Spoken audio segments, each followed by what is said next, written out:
自己紹介をいただいてもよろしいですか？かしこまりました。私はですね、現在東京在住の、現在ですね、株式会社アフェリーチェという、松江区に関連するですね、技術、商材、あと技術講習、あとですね、まつげエクステンション以外なものなんですけれども、美容と健康に関連する商材、プロダクツのですね、EC サイトを運営する会社のですね、代表取締役を、務めさせていただいております。事業を始めようと思ったきっかけなどございますか？きっかけですか？あります。現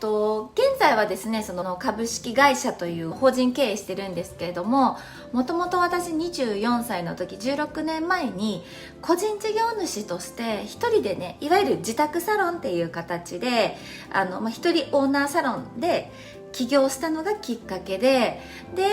個人事業主から、株式会社っていう、いわゆる法人なりっていうんですけれども、いつかな、3年前ですかね、3年前に法人にしました。はい。なるほど。はい、その自分で個人事業主として始められたということなんですけれども、はい、なんか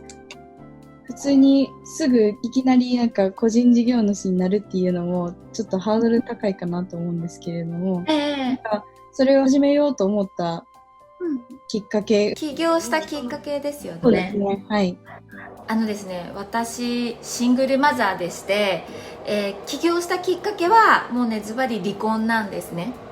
離婚して母一人子一人になったことから、自分でね、経済的にも家族を支えていかなければいけないしっていう局面に立って、要するに一人で全てを行っていかなきゃいけなくなった時にですね、私当時その出身地である岡山県っていう場所に、中国地方の岡山県っていう場所に住んでたんですけれども、そこでね、当時その20代前半のいわゆる一般女性といいますか、私は短大卒なんですけれども、であったらですね、大体ね、手取りがね13万円あるかないかぐらいだったんですね。なのでそれを考えた時に、やっぱり子供もいて、で私の生活もあって、で将来のことを考えた時に、13万円でね生活できる自信はなかったんですね。やっぱり不安しかなくて、まず経済的なところからなんですけども、でやっぱりしっかり まず稼ぐっていう、まずとにかく自立して娘と共に生きていくっていうことを考えた時に、やっぱりその会社員っていうどこかに属して決まったお給料をもらうっていう形であると、なかなか難しいんじゃないかなっていうことと、あとまだね、娘が2歳になる前だったんですね。私が離婚したのが1歳10ヶ月の時だったので、まだまだその幼稚園の前で保育園っていう形だったので、例えばもう保育園に入れる条件も、もしお熱が出たとか、なんかお腹痛くなっちゃったらお迎えに来てくれますかとか、なんかそういう条件が整ってないと保育園ってなかなか入園することもできなかったりとかで、当時私も両親がまだまだね2人とも仕事してたので、いわゆるおじいちゃんおばあちゃんに、子供を預けてお仕事をするっていう環境がサポートはしてもらってたんですけども、完全に預けきるっていうことはできなかったので、もうそれを考えたらやっぱり、収入が青天井で、頑張ればしっかり稼げるっていうものと、時間的な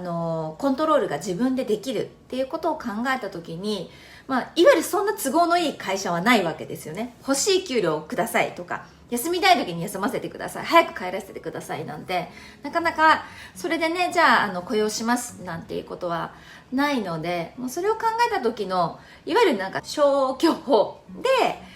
もう自分で事業するしかないなっていうところで、もう本当にね、経営の勉強してたわけでは全然ないんですけれども、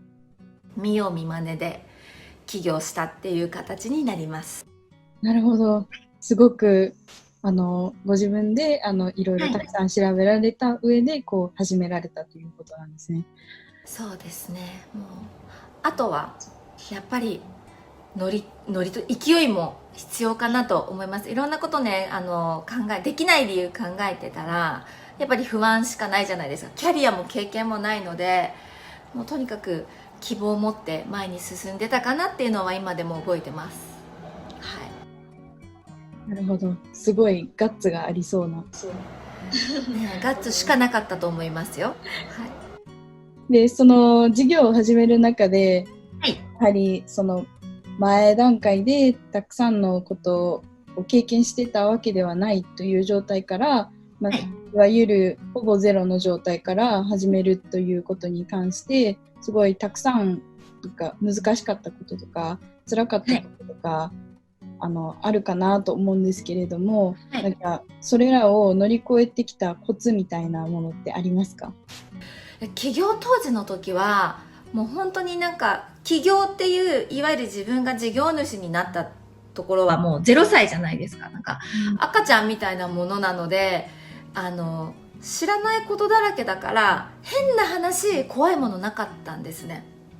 なんかその変に知識があるわけでもないし、いきなり飛び込んじゃったから、なんか赤ちゃんって怖いものないから、いきなり例えばろうそく見ても掴もうとしたりとか食べちゃいそうになったりとか、なんか痛いとか怖いとかわからないじゃないですか。なんか多分これ面白そうとか興味があるとか、なんかねそっちの方が強かったと思いますよ。やってみよう、知ってみるとかっていう感じだったので、あとやっぱりどこかでまだ当時若かったのもありますし、こうなんていうのかな、どこかでまたリセットすることもできる何かはあったし、あと、何か借金をしてっていうことではなかったので、今自分ができる本当にゼロベース、マイナスから始めたわけではなくって、ゼロベースから始めてたので、私失敗してもマイナスにはならないなっていうところを、常に自分の中では置いておいて、プラスかゼロかマイナスはないんだからもう進もうっていう常にそこだったかなと思います。なので、そこで言うとできることは自分で全部やってましたよ。サロンも実家の一室8畳ないぐらいのお部屋だったんですけど、もともとね物置にしてたところだったので、いわゆるこうサロンっぽい作りにはなってないわけですよ。なんか学校の教室がちっちゃくなったみたいな蛍光灯がついてたりとか、床もピータイルだったりしてたので、でもお金ないし、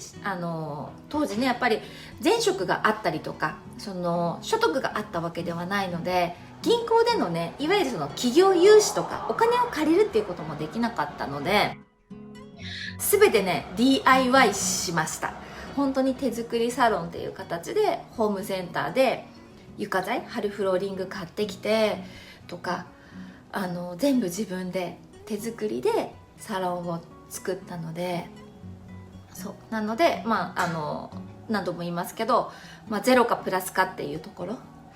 ですかね。なのであんまりこう失敗した時とかうまくいかなかった時のことを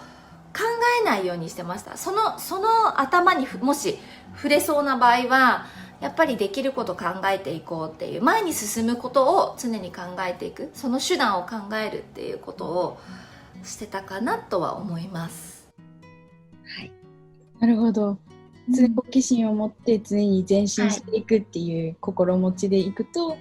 あんまりその失敗した時とか考えなくて済んで、あんまり怖くならなくて済むっていうところが。そうですね。はい。なるほど。すごく参考になります。ありがとうございます。では、振り返ってみて、はい。金田様が、学生の時とかに知っておきたかったなっていうお話などありますか？知識としてですかね。そうですね。知識ってありますよ。やっぱり今もその24歳から今もずっとビジネスしてきてるので、もう日本の教育の中に、就職っていうカテゴリーは学生の中でも常に先生から聞いてたりとか、就職活動ってあるけれども、自分で起業するとかいわゆる何かビジネスを始めるっていうことを教えてもらう環境だったりとか選択肢って、今も多分ほぼないと思うんですね。授業の中に組み込まれていることもないですし、あとやっぱり、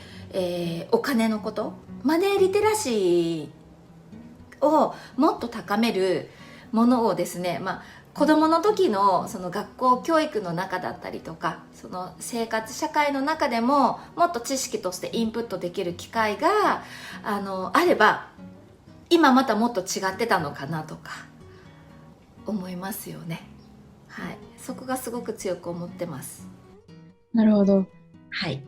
子供の頃からたくさんもうちょっとマネーリテラシーなどを身につけてると、はい、もっと役に立つかなっていうことですね。そうですね。はい。わかりました。は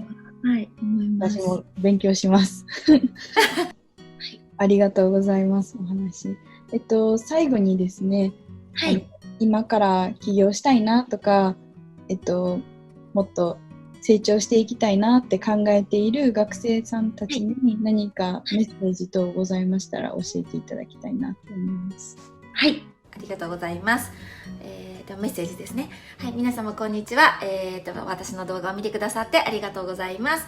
今ね、やっぱり10代って未来に対しての希望があったりとか、でもまた反対にすごく、不安があったりとか、いろんな感情がね、やっぱり毎日こう交互に出てくる時かなと思うんですけれども、大人はね、楽しいです。今ね、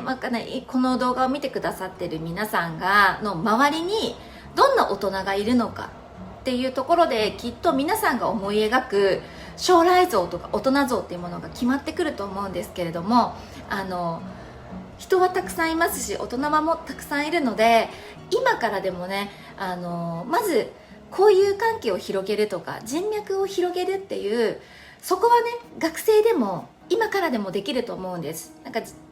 お金があるない関係なしに友達って作ることできますし、今ってね、やっぱりこうウェブだったりとかいろんなツールを使って国境を越えてね、コミュニケーションを取るっていうことはすごく簡単にできるようになってるじゃないですか。なのでね、こう人とつながるとか面白そうな人と出会っていくっていうことに対してすごくポジティブになっていてほしいなと思うので、面白い人とか興味がある人、また自分が将来こんな人になりたいなっていう人をどんどん出会っていく。あと、こんな人と知り合いたいんだとか、例えば将来ご自身がやっぱり起業したい、自分のビジネスを持ちたいっていうんであれば、実際にね、そのビジネスをしてる方と出会うとか、そういう人となんか知らないとかいたら紹介してほしいとか、そういうことをね、声に出して知っていって、やっぱりね、自分がなりたい、人生を先に歩んでいる人に会って話を聞く。うまくいったこともそうだし、失敗したこともそうだし、なんかね、そういうことをね、たくさん聞いていってほしいなと思います。なのでね、こう人脈広げるっていうことをね、10代の時から本当にたくさんしていってほしいなと思ってます。はい、以上です。ありがとうございました。はい。